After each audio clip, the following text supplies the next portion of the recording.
미국인 헐버트 선교사는 대한민국 역사에서 유일무이하게 건국 훈장과 금관 문화 훈장을 받은 대한민국의 은인과도 같은 분이십니다.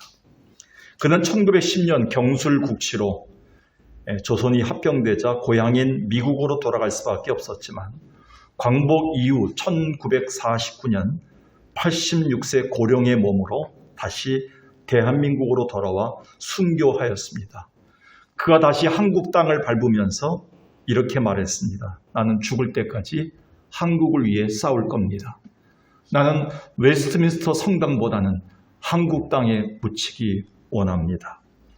그래서 안중근 의사는 1909년 이토 히로부미를 처단한 후 리슨 감옥에서 헐버트는 한국인으로서는 하루도 잊어서는 안 될 인물이다 라고 마지막 진술까지 하면서 그를 찬하했습니다.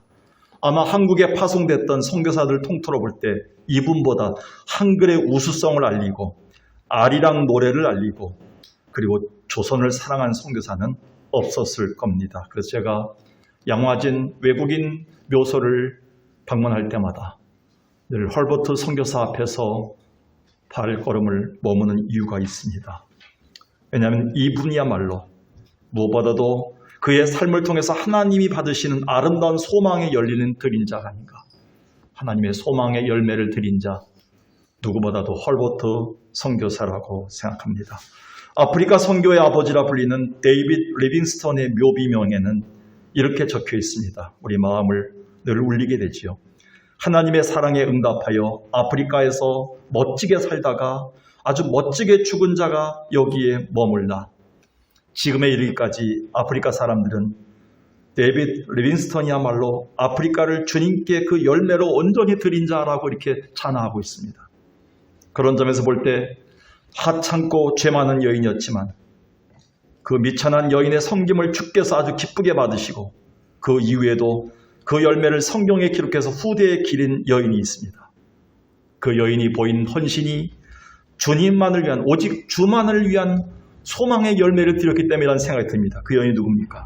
누가복음 7장 37절 38절에 보니까 그 동네에 죄를 지은 한 여자가 있어 얼마나 많은 죄를 지었으면 성경에 기록하기를 죄를 지은 한 여자가 있어 예수께서 바리새인의 집에 앉아 계심을 알고 향료 담은 옥합을 가지고 와서 일생에 단 한 번밖에 깨트릴 수 없는 수천만 원 되는 이 향유를 예수님의 지저분 발에다가 붓고 자기의 머리털로 예수님의 몸을 씻겼던 이 여인, 눈물로 그 발을 적시고 향유로 그 머리털로 예수님에게 발 씻고 그리고 입맞춤을 했던 이 여인을 주님은 길이길이 주님만을 위한 소망의 열매를 드린 자라고 기려주고 있습니다.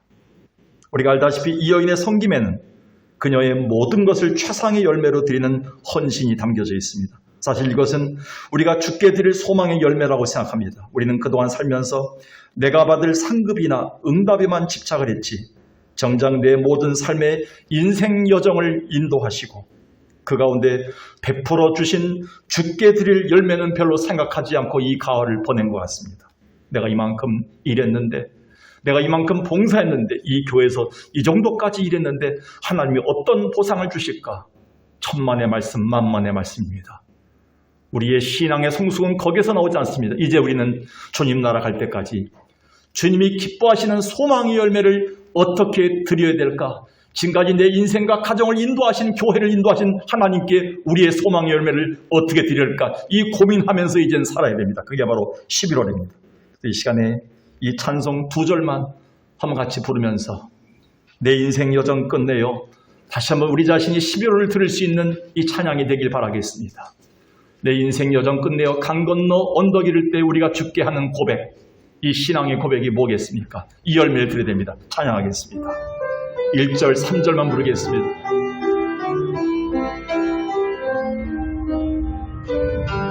우리를 돌아보세요. 우리 인생을 한번 돌아보세요. 내 인생 여정 끝내요 강 건너 언덕 이를 때 하늘을 향해 나가리 내 정말 하나님이 인도하셨습니까? 확신이 있어야 됩니다. 매일 발걸음마다 예수 인도하시네.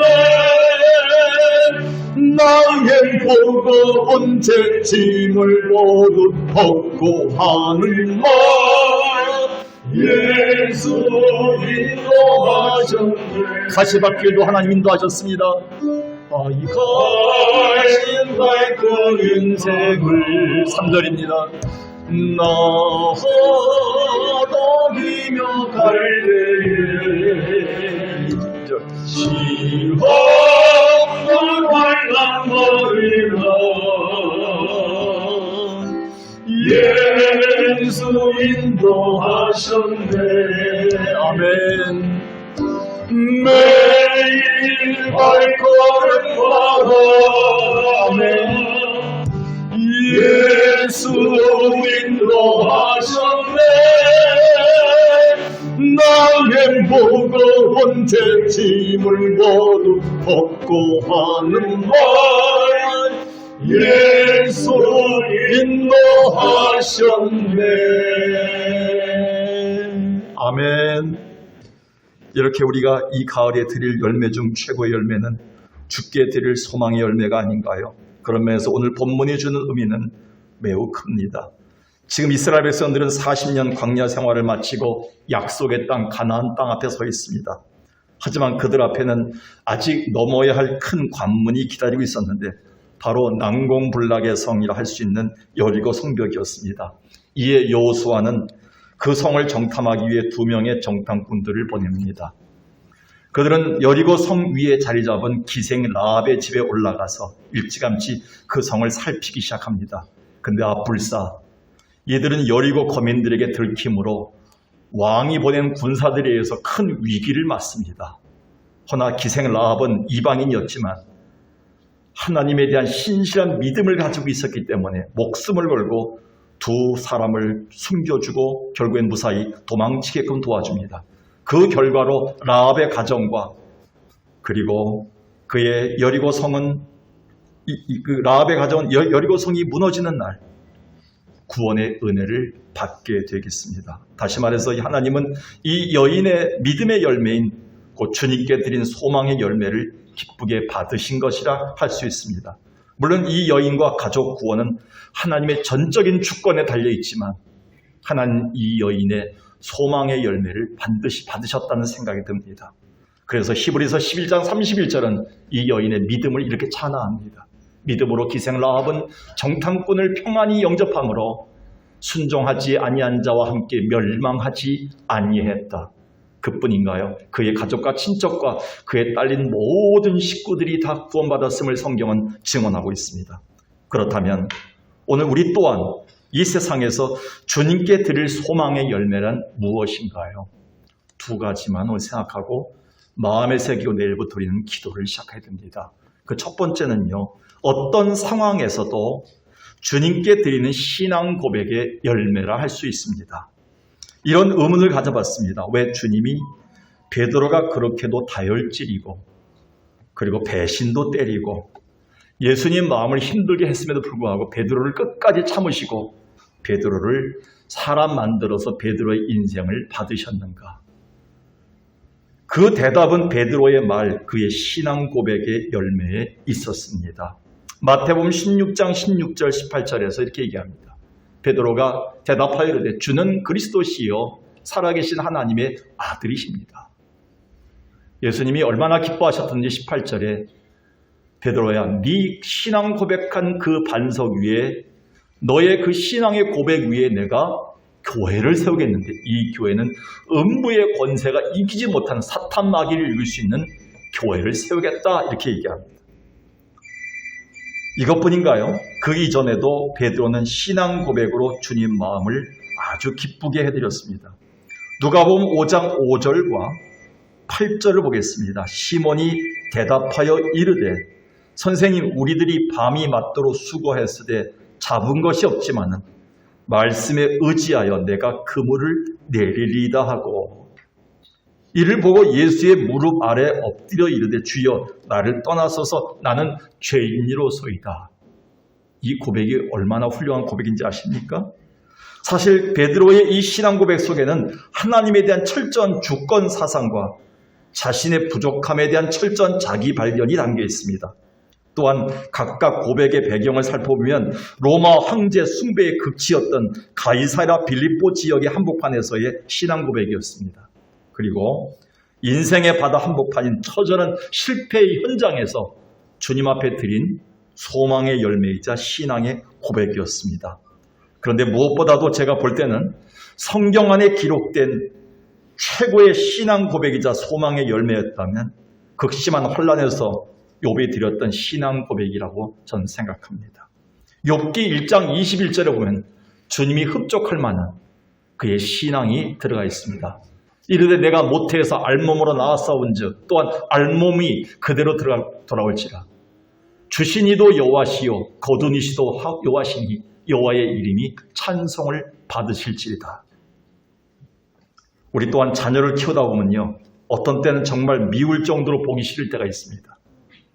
그런데 그런다고 아예 자식을 안 보는 사람이 있나요? 그러다가 어느 날 갑자기 자식이 찾아와서 이쁜 짓 하고 이쁜 말 한마디 하면 금방 기분이 우리는 좋아져서 바리바리 싸 돌려보내는 게 부모의 마음이 아니겠습니까? 마찬가지로 우리 하나님도 그러십니다. 따라서 베드로처럼 그의 연약함으로 인해 마음 아프시다가도 그의 신앙 고백 한마디에 감동하신 것입니다. 그래서 마찬가지로 우리가 지금 힘든 상황에서도 주께 드리는 신앙 고백에 크게 기뻐한다는 점입니다. 그래서 스바냐 선지자는 스바냐 3장 17절에서 그렇게 하나님을 배신하고 우상 숭배하고 하나님 마음을 갈기하기 찢었던 이스라엘 백성들을 향해서도 그래도 하나님은 마음에 여운이 있어서 선지자를 통해서 이렇게 고백해 주십니다. 너희 하나님 여호와가 너희 가운데 계신데 그는 구원을 베푸실 전능자시라. 그가 너로 말미암아 기쁨을 이기지 못하시며 너를 잠잠히 사랑하시며 너로 말미암아 즐거이 부르며 기뻐하시리라. 이게 우리 주님의 마음입니다. 우리가 가끔 주님 배신하고 막말도 하고 상처도 주고 주님 마음 갈기하기 찢었을지라도 연약할지라도 저는 죄인입니다. 저를 떠나소서.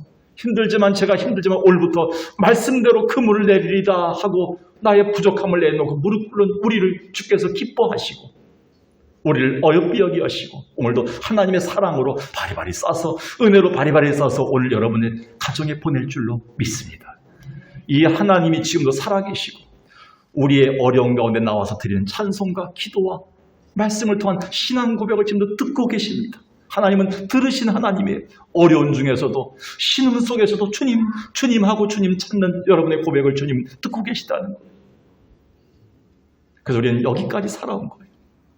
하나님 오늘도 여러분에게 반드시 은혜로 회복으로 사랑으로 하나님의 놀라운 은혜의 축복으로 여러분 바리바리 싸서 여러분 가정에 돌려보낼 줄로 믿습니다.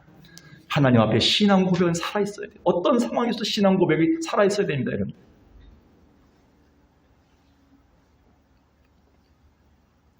오늘 본문에 보면 하나님이 기쁘게 받으셨던 기생 라합의 소망의 열매가 무엇입니까?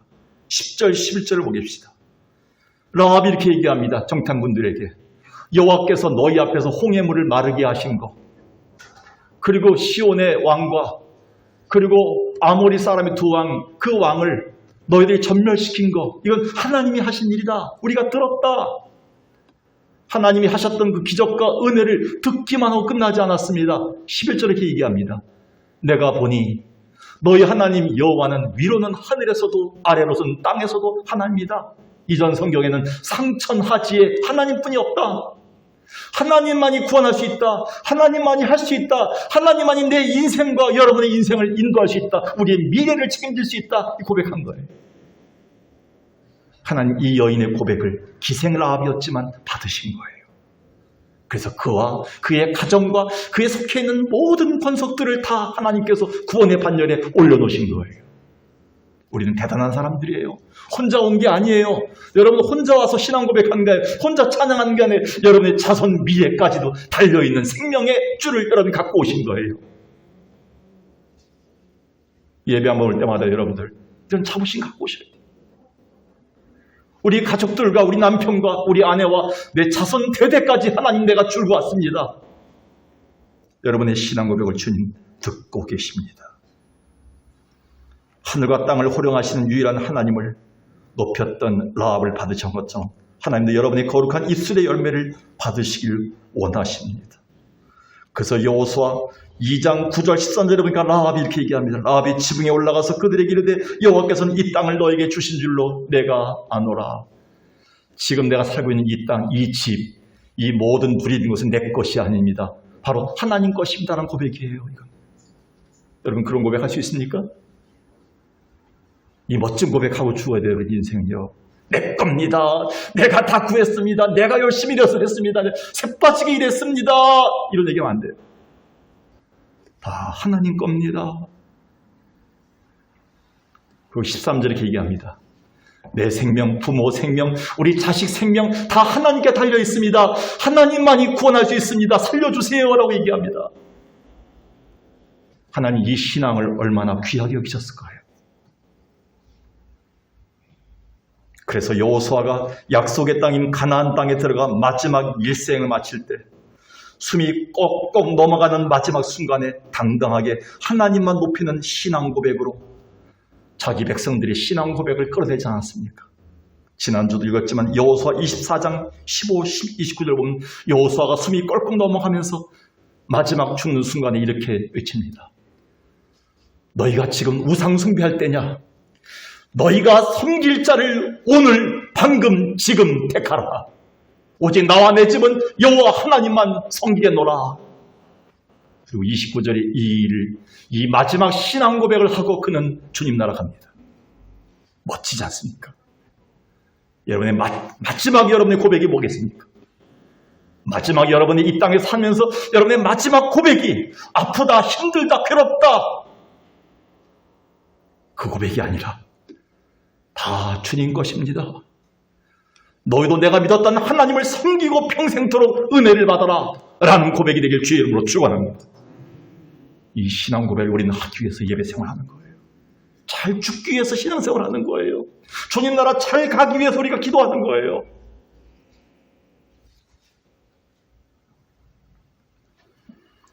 우리 주님이 기뻐하시는 소망의 열매는 어떠한 상황에서도 우리가 드리는 입술의 열매와 고백의 열매입니다. 최악의 삶 속에서도 최선으로 드려지는 신앙 고백을 원하십니다.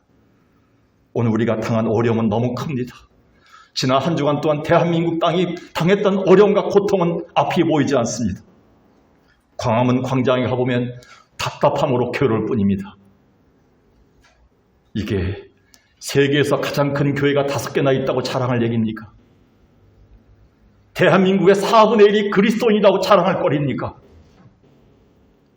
이제는 거기에서 탈피해서 어떠한 상황 속에서도 주님 앞에 신앙 고백으로 주님께 소망의 열매를 드린 민족이 되기를 주의 이름으로 간절히 축원합니다. 마지막 두 번째는요. 이 세상을 향한 주님의 마음인 구원의 열매입니다. 주님이 그렇게도 받으시기를 원하시는 열매가 뭡니까? 주님의 마음을 품고 구원의 열매를 드리는 마음입니다. 라합은 자신이 정탐꾼들을 도와준 후에 그들에게 이러한 간곡한 부탁을 합니다. 여리고성이 심판받을 때 자기와 하나님의 종들을 선대한 것처럼 이스라엘도 자기와 자기 부모 형제들의 목숨을 불쌍히 여겨 살려달라는 선대를 부탁합니다. 12절 13절을 보십시오. 내가 청하노니 내가 너희를 선대했은즉 너희도 여리고성이 무너지는 날 내 부모와 나의 남녀 형제와 속한 모든 사람을 살려주기를 증표를 내라. 반드시 살려줘라. 이에 두 정탐꾼들은 분명하게 선대를 약속하지요. 여기서 우리가 주목할 것이 무엇입니까? 라합이 보여준 간절한 구원에 대한 열망입니다. 그리고 그녀와 그의 가족이 받게 된 구원의 은혜 부분입니다. 사실 이것은 그녀의 마음의 한순간의 만족인 재물이나 명예, 명성이 아니라 또 무사람들의 박수소리나 남자들의 손길이 아니라 오로지 단 한 가지, 자기뿐 아니라 부모, 형제가 가나안의 우상 숭배와 폐악의 죄로 인한 심판에서 벗어나 구원의 반열에 참여하는 것이 아니겠습니까? 명심하십시오.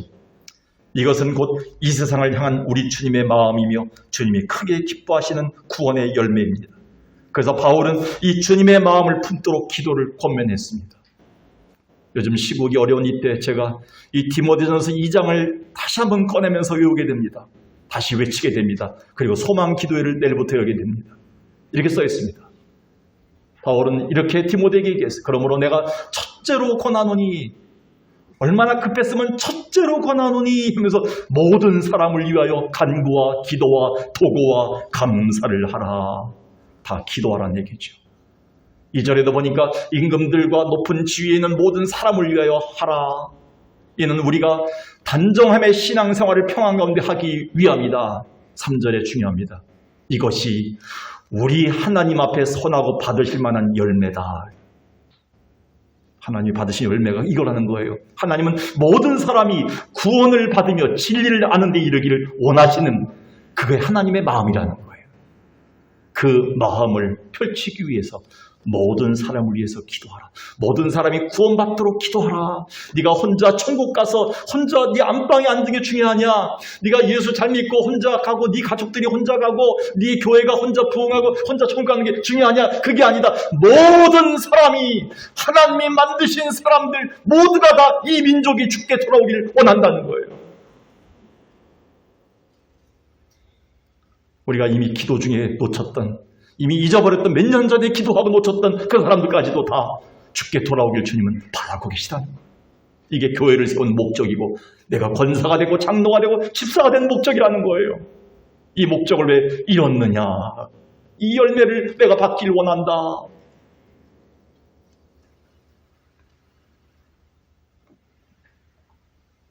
구세군 운동을 시작한 윌리엄 부스는 1904년 어느 날 영국 국왕 에드워드 7세의 초청을 받습니다. 왕은 윌리엄 부스가 영국사에 끼친 많은 영향과 그의 자선 사업을 극찬하면서 그에게 소원 하나를 물었습니다. 소원이 무엇이냐? 그때 윌리엄 부스는 이렇게 얘기했습니다. 폐하, 제가 바라는 것은 단 한 영혼이라도 더 많이 구원받는 것입니다. 그것만이 저의 야망이며 소원입니다. 지금 하고 있는 노동자 급식 사업과 불황화 교육 사업도 모두 다 그 목적이 한 영혼이라도 더 많이 구원하려는, 즉 하나님의 뜻과 마음을 헤아리는 일입니다. 라고 말했습니다. 이 얼마나 멋진 고백인가요? 여러분의 소망이 무엇인가? 여러분의 소원이 뭐냐고 주님 물으신다면 여러분들 무엇이라고 대답하겠습니까? 내가 이 땅에 사는 한 나와 관계된 내가 만나는 모든 사람들이 하나님 앞에 한 명이라도 더 구원받아 천국 가는 것이다 라고 말할 수 있다면 우리는 성공한 인생입니다. 과연 그런가요?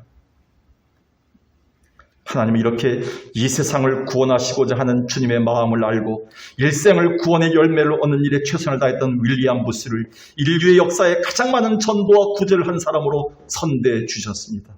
이것은 사도 바울의 열망이기도 했습니다. 로마서 9장 1절 3절에 보니까 바울은 이렇게 얘기합니다. 내가 거짓말을 하고 싶지 않다. 나에게 큰 근심과 눌리는 마음이 있다. 고통이 있다.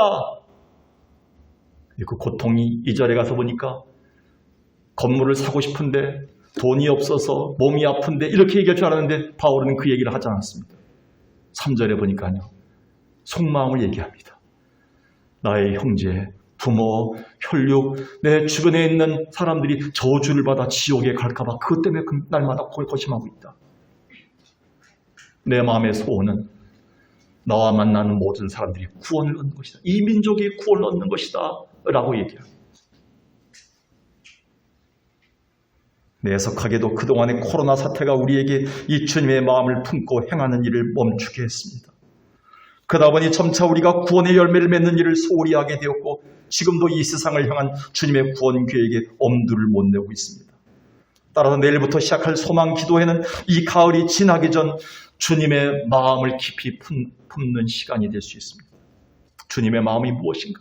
우리 교회를 향한, 우리 자녀를 향한, 우리 가족을 향한 하나님의 그 뜻이 무엇인가를 품는 시간이 될 수 있어요. 이 마음을 품을 때 주님의 마음이 무엇을 원하시는지를 우리는 알게 됩니다. 지금 우리 주변에는 아직도 죄에 시달리고 삶에 찌들려 있는 수고하고 무거운 짐진 자들로 가득합니다. 아주 가까이 있는 내 가족 중에도 그런 자들이 많습니다. 그래서 코로나 이후 이 가을에 우리가 회복해야 될 것 중 한국교회와 우리에게 가장 시급한 것이 있다면 이 세상을 향한 주님의 마음을 푸는 것, 즉 구원의 열매를 드리는 겁니다.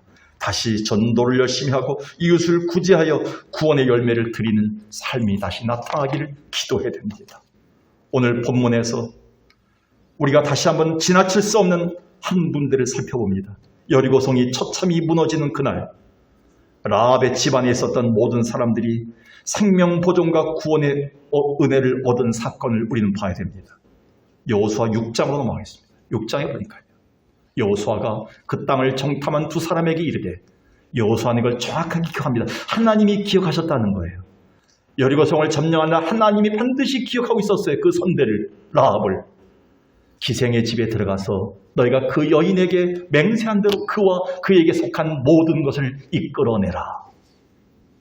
정탐한 젊은이들이 들어가서 라합과 그의 부모와 그의 형제와 그에 속한 모든 것을 이끌어내고 또 그의 친척도 다 이끌어내어 그들을 이스라엘의 진영 밖에 뒀다. 멸망의 대열에 쓰지 않고 구원의 대열로 인도했다는 거예요.